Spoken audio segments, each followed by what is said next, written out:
Hello guys, इस video में हम बनाने वाले हैं एक constant current source. Power source में क्या होता है, वोल्टेज कांस्टेंट होता है और लोड चेंज करने पर करंट बदलते रहता है। बट हम जो बना रहे हैं वो है कांस्टेंट करंट सोर्स। इसमें लोड का वोल्टेज बदल सकता है बट लोड का करंट सेम रहेगा। हम जो कांस्टेंट करंट सोर्स बनाएंगे वो बनाएंगे इस आईसी की हेल्प से। ये है LM317। ये है वो कांस्टेंट करंट सोर्स। इस आईसी को पहले थोड़ा समझ लेते हैं। तो इसमें 3 पिन होता है, एक इनपुट जिसमें हम लोग इनपुट वोल्टेज देंगे, फिर एक आउटपुट पिन जहाँ से आउटपुट वोल्टेज मिलेगा, और एक होता है एडजस्ट पिन जहाँ से हम लोग आउटपुट वोल्टेज या फिर करंट जो भी है उसको हम लोग सेट करते हैं। तो आइए देखते हैं LM317 से कैसे कांस्टेंट करंट आउटपुट बनाया जा सकता है। इसकी अगर आप डेटा शीट में देखोगे, ये रहा वो एग्जाम्पल। तो आप यहाँ पे इनपुट वोल्टेज दोगे, आउटपुट वोल्टेज, और यहाँ पे एक रजिस्टर लगाओगे और फिर एडजस्ट पिन को यहाँ पे कनेक्ट करोगे तो यहाँ पे एक कांस्टेंट करंट मिलेगा। ये आईसी, ये अपना इनपुट वोल्टेज पिन, यहाँ पे हम इनपुट वोल्टेज दे रहे हैं, लेट से कोई बैटरी है कुछ भी है, और यहाँ से हमको इसका आउटपुट मिलेगा। और ये है अपना लोड, ये इस आईसी का आउटपुट वोल्टेज। और कांस्टेंट करंट में यूज़ करने के लिए हम यहाँ पे एक रेसिस्टर लगाते हैं, जैसा कि आपने उस डायग्राम में देखा होगा। और ये जो एडजस्ट पिन है इसको हम वहाँ से कनेक्ट कर देते हैं, इस पिन के वोल्टेज को भी एडजस्ट पिन। अब आपको पता है ये जो LM317 है ये क्या करता है, ये आउटपुट पिन के वोल्टेज को एडजस्ट पिन के वोल्टेज से 1.25 वोल्ट ज़्यादा रखता है। फॉर एग्जांपल, अगर आपने एडजस्ट पिन के वोल्टेज को 5 वोल्ट रखा है तो आउटपुट में आपको मिलेगा 6.25 वोल्ट। मतलब कुछ भी जो भी यहाँ पे आप वोल्टेज रखोगे उससे 1.25 वोल्ट ज़्यादा मिलेगा। ये जो पिन है इस पिन में बहुत ही कम करंट फ्लो होता है, हम लोग इग्नोर कर देते हैं। आपका लोड करंट और इस रेसिस्टर में से जो करंट है वो दोनों सेम होगा, और यही करंट हमें पता करना है। तो ये करंट किस में से फ्लो हो रहा है, रेसिस्टर के क्रॉस। तो रेसिस्टर के क्रॉस हम ओम्स लॉ लगा सकते हैं, यही आपका ओम्स लॉ आता है। अब ये जो V है, ये V है इस रेसिस्टर के क्रॉस। हम लोग किस रेसिस्टर के क्रॉस लिख रहे हैं, ये इस रेसिस्टर के लिए हम लोग ओम्स लॉ लिख रहे हैं। तो RS और इसके क्रॉस वोल्टेज कितना है, V आउट माइनस के दोनों इन पे वोल्टेज यही है, एक साइड में V आउट है, एक साइड में V एडजस्ट है। तो ये रहा आपका ओम्स लॉ। और अगर आप यहाँ से देखोगे तो V out minus V adjust ये है 1.25 वोल्ट। तो 1.25 बाय RS ये आपका करंट। तो आप देख रहे हो करंट कांस्टेंट है, मतलब अगर आपने RS फिक्स कर दिया, RS लेट से 1 ओम रख दिया तो ये करंट फिक्स हो चुका है। अब आप लोड को चेंज भी करोगे तो ये करंट उतना ही रहेगा, करंट चेंज नहीं होगा। तो यानी कि ये बिहेव कर रहा है as a constant current source. आप लोड चेंज कर रहे हो लेकिन करंट चेंज नहीं हो रहा है, करंट कांस्टेंट है। तो चलिए कुछ एग्जांपल देख लेते हैं। जैसे कि अगर आपको 1 एम्पीयर का करंट चाहिए तो RS रख दोगे आप 1.25 ओम, तो आपको यहाँ से करंट कितना आ जाएगा, 1.25 बाय 1.25 1 एम्पियर। अगर हम RS की वैल्यू लेट से 1 ओम रखें तो हमें मिलता है 1.25 एम्पियर। RS की वैल्यू बढ़ाते जाएंगे तो ये करंट घटते जाएगा। फॉर एग्जांपल, RS अगर हम 100 ओम रख देते हैं तो करंट कितना मिलेगा, 1.25 बाय 100 ओम, 0.0125 एम्पियर, यानी कि समथिंग 12.5 मिली एम्पियर। हम क्या कर सकते हैं, ये जो RS है, ये RS हम एक फिक्स वैल्यू ना लगा के एक वेरिएबल वैल्यू लगाते हैं। तो वेरिएबल वैल्यू क्या होता है, एक वेरिएबल रेसिस्टर यानी कि पोटेंशियोमीटर। अगर हमने RS को वेरिएबल कर दिया, लेट से वो 1.25 ओम से लेके 100 ओम तक जा रहा है, तो आपका करंट भी आप चेंज कर सकते हो 1 एम्पियर से लेके 12.5 मिली एम्पियर तक। ठीक है, तो इस तरह से 317 काम करता है as a current source. But इसमें दिक्कत है। पहला दिक्कत तो ये है कि आपको एक पोटेंशियोमीटर चाहिए जो लेट से 1.525 ओम से लेके 100 ओम तक चेंज हो, ये उसका रेंज होना चाहिए पोटेंशियोमीटर का। ठीक है, और दूसरा लिमिटेशन इसका पावर रेटिंग से है। तो अगर आप पावर रेटिंग देखो, जैसे कि 1.25 ओम पे 1 एम्पियर है तो पावर होता है I²R। तो I कितना है, 1 एम्पियर, 1 का स्क्वायर मल्टीप्लाई 1.25, तो 1.25 वाट। और अगर दूसरे इन पे देखते हो 100 ओम पे, तो उधर पावर डिसिपेशन कितना हो रहा है, I² 0.0125 स्क्वायर मल्टीप्लाई 0.0156 वाट।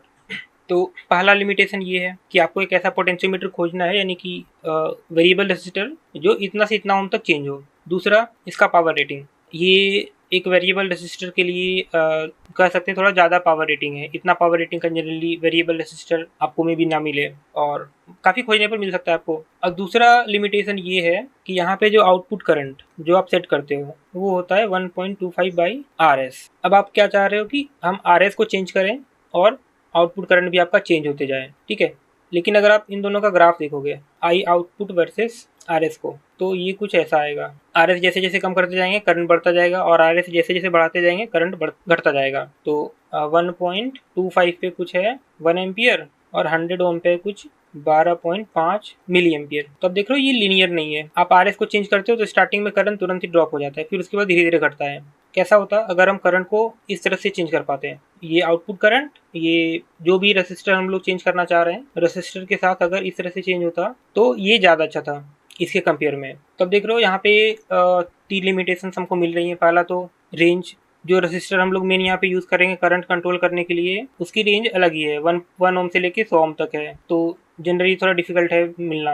और दूसरा इसका पावर रेटिंग, और तीसरा की जो आउटपुट करंट और इसके बीच का रिलेशन है वो लीनियर नहीं है, ऐसे हाइपरबोलिक है। तो इन 3 लिमिटेशन को हम लोग दूर कर सकते हैं इस सर्किट को मॉडिफाई करके, इसमें एक ऑपरेशनल एम्पलीफायर लगा के। चलिए अब देखते हैं इन 3 प्रॉब्लम्स को कैसे ओप एम्प लगा के ठीक किया जा सकता है।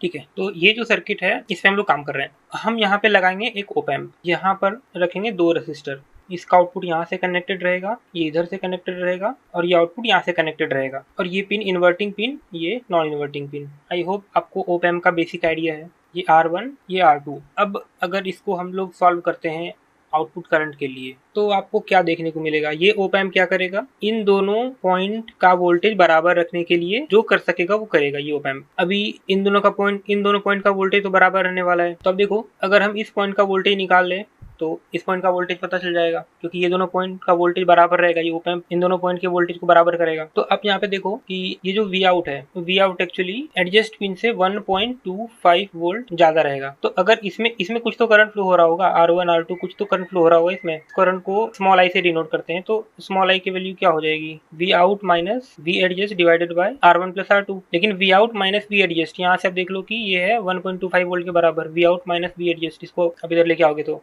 1.25 divided by R1 plus R2। अब इस R1 के क्रॉस कितना वोल्टेज है, I इंटू R1 हो जाएगा ना। I1 कितना है, I1 ये हम I हमने ये निकाल रखा है। इस R1 के क्रॉस वोल्टेज है V equal to IR, I यहाँ से उठा लेंगे क्योंकि यही करंट इसमें से फ्लो हो रहा है। तो 1.25 by R1 plus R2 into R1, ये वोल्टेज इस R1 के क्रॉस है। तो इस पॉइंट का वोल्टेज कितना है, इस पॉइंट को अगर हम लोग A डिनोट कर देते हैं तो A पॉइंट का वोल्टेज कितना हो जाएगा, क्योंकि करंट इधर से इधर फ्लो कर रहा है, तो ए पॉइंट का वोल्टेज हो जाएगा वी आउट माइनस इसके क्रॉस जो भी ड्रॉप हुआ है, ये ड्रॉप वी के बराबर है, और ये कितना है इस वैल्यू के बराबर। ए पॉइंट का वोल्टेज है 1.25 by R1 plus R2 into R1। अब देखो ये ओप एम्प इन दोनों पॉइंट के वोल्टेज को बराबर रखेगा, तो इस वजह से पॉइंट ए का वोल्टेज और इस पॉइंट का वोल्टेज दोनों बराबर रहेगा, तो इस पॉइंट का वोल्टेज भी इतना ही होगा। ठीक है, अब आप देखो इस RS में से कितना करंट फ्लो हो रहा है, आई आउटपुट करंट फ्लो हो रहा है, तो उस आई आउटपुट को क्या लिख सकते हैं, उस RS के क्रॉस वोल्टेज, RS के क्रॉस कितना वोल्टेज है, V out minus A by RS। अगर आप इस इक्वेशन से V out minus V A निकाल के इसमें पुट करते हो तो V out minus V A कितना हो जाएगा, 1.25 by R1 plus R2 into R1 divided by RS। तो यहाँ से आप देख सकते हो आई आउटपुट है 1.25 divided by RS into R1 by R1 plus R2। अब आप यहाँ पे गौर से देखो, उस वाले केस में क्या था, ये वाला पोर्शन नहीं था जो पहले हम लोग इस मेथड से कर रहे थे, तो कि डायरेक्टली यहाँ पे एक RS लगा देंगे और उसी से करंट को रेगुलेट कर लेंगे, तो उसमें हमें RS चेंज करना पड़ रहा था। अब यहाँ पे क्या है, यहाँ पे RS तो है ही, साथ में ये भी है, R1 भी है, R1 है, R2 है, तो इसको चेंज करके भी हम लोग आउटपुट करंट को चेंज कर सकते हैं, और RS को हम लोग फिक्स रख देंगे। तो हमें यहाँ पे एक फिक्स रेसिस्टर लगाना है और यहाँ पे एक वेरिएबल रेसिस्टर लगाना है। ठीक है, अब यहाँ पे एक और चीज नोटिस करोगे, जो मेन लोड करंट है वो RS के थ्रू जा रहा है, R1 R2 के थ्रू बहुत ही कम करंट जा रहा है, कुछ मिली एम्पियर माइक्रो एम्पियर में करंट ले सकते हैं R1 R2 के क्रॉस। तो R1 R2 को काफी हाई वैल्यू का रख सकते हैं, इसमें पावर डिसिपेशन भी कम होगा, और R1 या R2 को चेंज करके हम लोग आउटपुट करंट को भी रेगुलेट कर सकते हैं। तो आइडिया ये है कि इस जगह में हम लोग यूज करेंगे पोटेंशियोमीटर। पोटेंशियोमीटर में 3 टर्मिनल होता है, तो ये टर्मिनल 1, टर्मिनल 2, टर्मिनल 3। अभी क्या, अगर इस दोनों के क्रॉस कुछ रेजिस्टेंस आएगा, इस दोनों के क्रॉस कुछ रेजिस्टेंस आएगा, हम लोग पोटेंशियोमीटर को घुमाते हैं तो ये वाला पॉइंट आगे पीछे मूव करता है। तो इन दोनों पॉइंट के बीच के रेजिस्टेंस को अगर हम लोग RA और इधर वाले जो रेजिस्टेंस मिल रहा है उसको RB बोलेंगे। तो आप देख रहे हो कि अगर इसको हम लोग चेंज करते हैं, मतलब ये जो रोटर का पोजीशन है, जो उसका नॉब होता है उसका पोजीशन अगर चेंज करते हैं तो RA RB दोनों चेंज होता है, लेकिन इस दोनों पॉइंट के बीच का जो रेजिस्टेंस है यानी कि RA प्लस RB वो तो फिक्स ही रहेगा, और वही वैल्यू आपको पोटेंशियोमीटर पे लिखी रहती है, जैसे कि 10K का पोटेंशियोमीटर है, 47K का है, तो वो दोनों साइड के रेसिस्टेंस को मिला के लिखा हुआ रहता है, और बीच बीच वाला जो पिन होता है उसके बीच का रेसिस्टेंस चेंज होता है। तो हम लोग ऐसा कर सकते हैं कि इसके जगह पे हम लोग यहाँ पे ये रिप्लेस कर सकते हैं। तो चलिए मैं दिखाता हूँ, इसी को बनाते हैं उधर एक। तो हम लोग बेसिकली ये करेंगे, तो यहाँ पे हम लोग ये पोटेंशियोमीटर यूज कर लेंगे। कैसे? ऐसे, ये अपना वाइपर वाला पिन है, ये ओप एम्प, ये RS, और ये आउटपुट ये एडजस्ट पिन में चला जाएगा। यहाँ पे जो R मिल रहा है वो है R1, ये R2, और जैसा कि एक पोटेंशियोमीटर में होता है, आप नॉब के पोजीशन को चेंज करते हो ऊपर या नीचे, तो ये दोनों चेंज होता है। तो लेट्स से अगर सिर्फ R1 की बात करें तो जैसे जैसे इसको एक साइड में घिसकाते जाएंगे तो R1 बढ़ते जाएगा, लेकिन R1 प्लस R2 कॉन्स्टेंट रहेगा। तो क्या होने वाला है, आपका जो आउटपुट करंट है 1.25 बाय RS इंटू R1, और R1 प्लस R2 फिक्स रहेगा। तो लेट्स से हमने इसको K से डिनोट कर दिया, R1 प्लस R2 के वैल्यू को K से डिनोट कर दिया। तो अब देख लो ओवरऑल आपको क्या दिख गया, 1.25 बाय RS इंटू K, और यहाँ पे R1 मल्टीप्लाइड है। अब यहाँ पे हम बात करते हैं उन 3 प्रॉब्लम्स के बारे में जो पहले थी। पहला प्रॉब्लम था कि जो R का वैल्यू था, जो वेरिएबल रेजिस्टर हमको लेना था, वो कुछ लेस देन कुछ 100 ओम से कम आ रहा था। लेकिन इसमें ऐसा कुछ दिक्कत नहीं है, हम इस वैल्यू को ज़्यादा भी ले सकते हैं, इससे फर्क नहीं पड़ता है। तो फॉर एग्जांपल मैं यहाँ पे यूज़ कर रहा हूँ एक 47 किलो ओम का पोटेंशियोमीटर। उसके बाद दूसरा था ये कि ये जो RS था, ये वाला RS, क्योंकि इसमें लोड करंट फ्लो होगा तो ये काफ़ी ज़्यादा हीट हो जाएगा और इसका पावर लिमिट से एक्सीड कर जाएगा, तो फिर ये जल जाएगा। और चूंकि हम इसी को पोटेंशियोमीटर जैसे यूज कर रहे थे, तो यहाँ पे थोड़ा मुश्किल था। वो हाई पावर का पोटेंशियोमीटर, वो भी कम ओम्स में आपको एडिशनली खोजना पड़ता, कि हमारे पास जो पड़े रहते हैं वो इस तरह से 47 के, 100 के और काफ़ी कम वाटेज में। तो यहाँ पे क्या है, RS को हम लोग बना देंगे हाई पावर का, जो कि करंट लेके जाएगा, और करंट कंट्रोल इधर से होगा। तो ये जो पोटेंशियोमीटर की वैल्यू है 47 किलो में ले रहा हूँ, RS में ले रहा हूँ 2.5 ओम। ऐसा क्यों, मैं बताता हूँ आपको। तो अब आप देखो, ये आउटपुट करंट है, ये चेंज होगा R1 के चेंज होने से। मैं RS को फिक्स कर चुका हूँ, K को फिक्स कर चुका हूँ, R1 चेंज करूंगा तो आउटपुट करंट चेंज होगा। तो अब आप देखो, आउटपुट करंट 1.25 बाय 2.5 ओम है, और K का वैल्यू,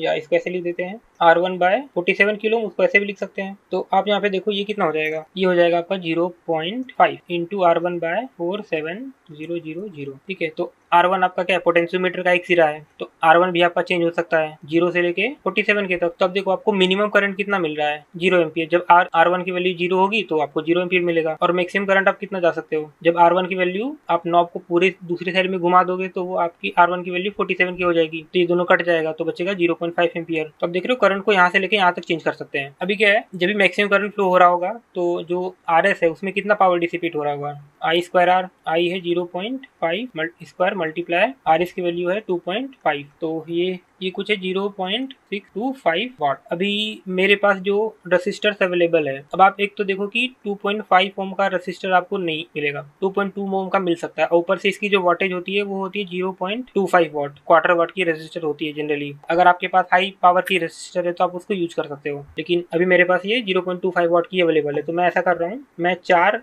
रेसिस्टर पैरेलल में लगा रहा हूँ, ऐसे RS की जगह पे। हर एक रेसिस्टर 10 ओम का है, तो क्या होगा, कुल मिला के ये ओवरऑल ये 2.5 ओम बन जाएगा। 10 ओम डिवाइडेड बाय 4, 2.5 ओम। अब चूंकि इतना पावर डिसिपेशन ये इन चारों मिला के होगा, तो हर एक रेसिस्टर में कितना पावर डिसिपेट हो रहा है, 0.625 डिवाइडेड बाय 4, ये हो रहा है 0.156 वाट। तो अब देख रहे हो ये 0.25 वाट से कम है, मतलब हमारा जो हर एक रेसिस्टर है वो 0.25 वाट तक झेल सकता है। तो हम लोग इसको उससे कम ही पावर पे ऑपरेट करा रहे हैं, तो ये रेसिस्टर पे कोई इफेक्ट नहीं पड़ेगा, ये आसानी से चल जाएगा। तो अब देख रहे हो, इससे हम लोगों ने 3 प्रॉब्लम सॉल्व कर लिए। पहला, जो रेसिस्टर की वैल्यू है जिससे हम लोग एक्चुअली करंट को कंट्रोल करेंगे, उसकी वैल्यू हमें काफी लो नहीं लेनी पड़ रही, इसको हम कुछ भी ले सकते हैं जो जनरली अवेलेबल भी होता है। और दूसरा, आपका जो करंट है वो R1 के साथ जो भी कंट्रोल रेसिस्टर है उससे लिनियरली चेंज हो रहा है। और तीसरा कि ये जो रेसिस्टर में पावर डिसिपेशन थी, तो इसकी जगह पे हम लोग कोई हाई पावर का रेसिस्टर भी लगा सकते हैं। ये तो ठीक है, बट अब इसमें एक प्रॉब्लम है। हम लोग यहाँ पे एज्यूम कर रहे हैं कि करंट हम लोग 0 तक लेके जा सकते हैं, लेकिन ऐसा पॉसिबल नहीं है। करंट 0 तक नहीं लेके जा सकते। इसका रीजन ये है, ये LM317 क्या कर रहा है, ये आउटपुट वोल्टेज को एडजस्ट पिन के वोल्टेज से 1.25 वोल्ट ज्यादा ही रख रहा है। और ये जो एडजस्ट पिन पे जो वोल्टेज है वो कहाँ से आ रहा है, वो ये ओप एम्प दे रहा है, ओप एम्प ही इसको पावर दे रहा है। तो अभी हमारे पास जो सप्लाई है, जो टोटल सप्लाई पे अवेलेबल है, वो क्या है, वो आपके पास जो भी कुछ बैटरी होगा तो वो ले सकते हैं। तो क्या है, कुछ लेट्स से अगर बैटरी यूज कर रहे हैं तो प्लस 12 वोल्ट और एक 0, मतलब आपके पास 2 टर्मिनल होता है बैटरी में, तो एक 12 वोल्ट पे है और एक 0 वोल्ट पे, तो इसको बोलते हैं 12 वोल्ट का सप्लाई है। तो मिनिमम सप्लाई वोल्टेज हमको 0 वोल्ट ही अवेलेबल है, इससे नीचे हम लोग जा ही नहीं सकते हैं। तो ओप एम्प को भी जब पावर देंगे, ओप एम्प IC को जो पावर देंगे, लेट से प्लस 12 वोल्ट, इधर हमने ग्राउंड में कनेक्ट कर दिया 0 वोल्ट, तो ये आउटपुट को भी इसी के बीच में चेंज कर सकता है। प्लस 12 से लेके 0 तक ही इसका आउटपुट जाएगा। तो यानी कि एडजस्ट पिन का वोल्टेज मिनिमम 0 वोल्ट ही हो सकता है। तो जब एडजस्ट पिन का वोल्टेज मिनिमम 0 वोल्ट हो सकता है तो आउटपुट पिन पे मिनिमम आपको 1.25 वोल्ट मिलेगा ही मिलेगा, इससे कम आपको नहीं मिल सकता है। मिनिमम आउटपुट वोल्टेज इतना मिलेगा ही मिलेगा हर हालत में। तो उस केस में आपका आउटपुट वोल्टेज कितना हो जाएगा, 1.25 डिवाइडेड बाय आपका लोड रेसिस्टेंस प्लस यहाँ पे जो RS कनेक्टेड है। तो ये थोड़ी सी लिमिटेशन है इसमें, खैर इसको भी आगे डील करेंगे। पहले हम इस सर्किट को सिमुलेट करके देखते हैं। तो चलिए LT स्पाइस में अब इसको सिमुलेट करते हैं। तो ये है LT स्पाइस में बनाया हुआ सर्किट, इसका DC ऑपरेटिंग पॉइंट रन करेंगे और हम ये देखेंगे कि ये जो लोड रेसिस्टेंस है इसको चेंज करने पर भी आउटपुट करंट कांस्टेंट आना चाहिए, वो चेंज नहीं होना चाहिए। और अभी के लिए हम क्या कर रहे हैं, ये जो ये R1 की वैल्यू है, हमने बताया कि जो आउटपुट करंट है वो R1 के साथ चेंज होगा। R1 जैसे जैसे आप चेंज करोगे वैसे वैसे आउटपुट करंट चेंज होगा। तो R1 की वैल्यू हम ले रहे हैं 20 किलो ओम और R2 की वैल्यू ऑटोमेटिकली इससे कैलकुलेट हो जाएगी। जैसे कि हमने यहाँ 20 किलो ओम रखा तो R2 की वैल्यू 47 माइनस 20 कितना 27 किलो ओम आ जाएगा। तो यहाँ भी हम वो कंडीशन रखना चाहते हैं कि R1 प्लस R2 से हमेशा कांस्टेंट रहना चाहिए। तो चलिए अब इसको रन करके देखते हैं।